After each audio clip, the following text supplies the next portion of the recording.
So in verse 43, we read this. After those days were over, as they were returning, the boy Jesus stayed behind in Jerusalem, but his parents didn't know it. Assuming he was in the traveling party, they went a day's journey.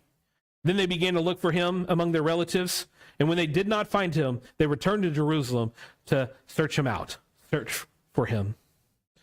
So Jesus is missing. It's different than, losing your kid's kind of a big deal, right? But losing the Son of God, that's a really big deal, isn't it? But after a week-long ceremony, because Passover was about a week long, it was time for the family to pack up and move their way back home, right? So we also learned that they traveled here with a group of people, right? This group of people would probably be either family members or some friends of the area. They were kind of caravanning back home, again, to add extra protection against robbers and those who had nefarious motives. Right? Also to have a company. Some of these people might have been traveling with their kids too. And so the more people you have, the more eyes you have to watch kids. But apparently Jesus got overlooked.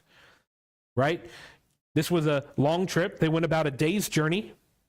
A day's journey would have been about 20 to 25 miles, depending on how fast they were walking. So they got pretty good amount of way in, and then they realized Jesus isn't around.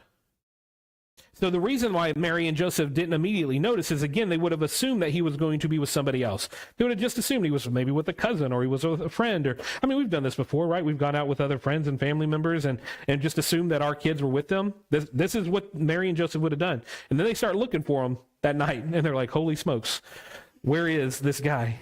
Where is this kid? So they were about 25 miles away from Jerusalem, and so they had to go back. He was missing.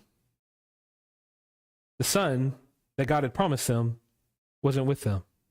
Could you imagine, just for a second, how much of a failure you might have felt as Mary or Joseph at that moment that you couldn't find your son, the son that had been promised, this son that these prophecies have been spoken over, and here you are, you can't find him.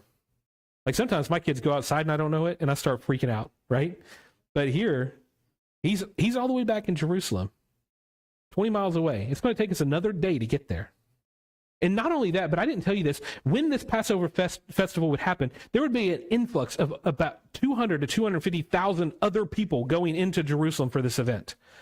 So think about it. Another 250,000 people are there as you're trying to find your son. And some of them are leaving at the same time. So there's a lot of confusion, a lot of chaos.